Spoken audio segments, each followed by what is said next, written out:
नमस्कार, आज की खबर देख रहे हैं आप। मैं हूं आपके साथ यशस्वी पाठक। आइए दिखाते हैं आपको बिहार की अहम खबर।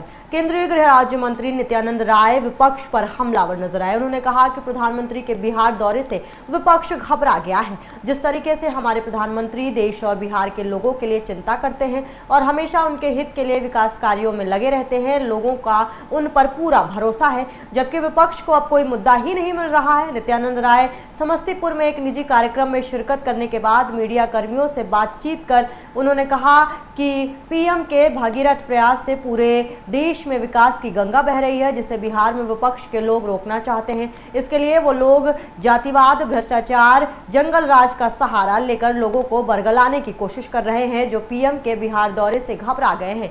वहीं इसी कार्यक्रम में हिस्सा लेने अभिनेता मुकेश खन्ना भी पहुंचे और बताया कि बिहार में शिक्षा की हालत से देश में यहां का मजाक बनता है। उन्होंने इशारों में पीएम मोदी को देश की जरूरत मानते हुए कहा कि जब केंद्र के साथ राज्य में भी एक ही सरकार रहे तो सही से विकास हो पाता है, जिसे डबल इंजन की सरकार कहा जाता है। मुकेश खन्ना ने फिर से गुरुकुल की तरह शिक्षा व्यवस्था लागू करने की जरूरत बताया, क्योंकि आज कमजोर तबके के लोग अच्छी शिक्षा ग्रहण नहीं कर पाते हैं।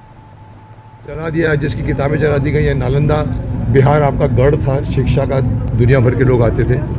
अभी थोड़ा सा बिहार का स्कूल का सिस्टम थोड़ा सा हिल गया है, मैं समझता हूँ, क्योंकि देश भर में हमको टीवी पे दिखाया जाता है कि एग्ज़ाम चल रही होती है और खिड़कियों के ऊपर परिवार वाले चढ़ रहे होते हैं पाइप से और वो सवाल का जवाब दे रहे होते हैं। सर, ऐसा कहाँ से स्टूडेंट बनेगा जो नकल मारने के लिए पूरा दिखाया जाए एक बार टीवी में? कितना सही है, कितना गलत है, ये आप लोग सोचिए।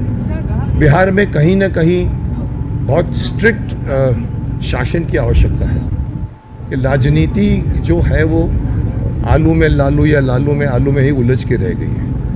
रोड नहीं बने 14 साल तक। मैं उस वक्त भी शिकायत कर चुका था जब मैं आया था, और उस वक्त लालू जी ने एक भाषण में कहा था कि अरे बिहार की सड़कें तो हेमा मालिनी के गाल जैसी हैं। साहब, गलत बात कर रहे हैं आप। तो कहीं ना कहीं राजनीति हावी हो गई है पब्लिक के ऊपर।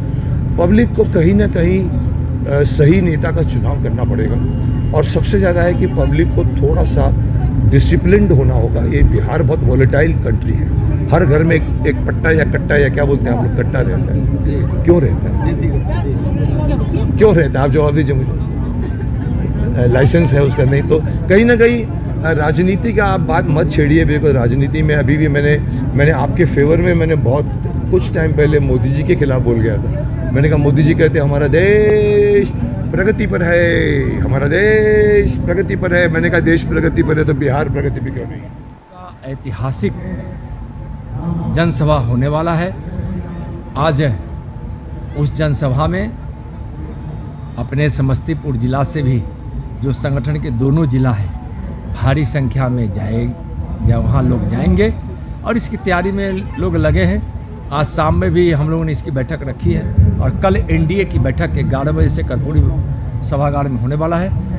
उस बैठक में हम लोग पूरी तैयारी करते हैं। विपक्ष में घबराहट ये देखिए, माननीय प्रधानमंत्री जी का नाम और माननीय प्रधानमंत्री जी का काम दोनों इतना बड़ा है कि उनके भगीरथ प्रयास से विकास की गंगा जो पूरे देश, पूरे बिहार में बह रही है, उस विकास से इस बिहार को दूर रखने वाले लोग जातिवाद, भ्रष्टाचार, जंगल राज, भ्रष्टाचारियों को संरक्षण, अपराधियों को संरक्षण देने वाले लोग का घबराना स्वाभाविक है। जब अच्छा दिन आया है बिहार और इस देश का, अच्छे सुशासन की सरकार है जो विकास पर ध्यान देती है, भाईचारा पर ध्यान देती है, बच्चों के भविष्य पर ध्यान देती है, इलाज कैसे हो इस पर ध्यान देती है, किसानों का कैसे आमदनी बढ़े इस पर ध्यान देती है, घर घर बिजली कैसे रहे, गांव-गांव कैसे सड़कें पहुँच इस पर ध्यान देती है। तो विकास के काम करने वाली सरकार जब स्थापित होती है, लोग जब उसको स्वीकार करने लगते हैं तो लोग विपक्ष के घबराते हैं। वही हाल आरजेडी, कांग्रेस और कम्युनिस्ट का बिहार में। बिहार की अहम खबर में बस इतना ही। बाकी के अहम खबरों के लिए आप देखते रहिए आज की खबर।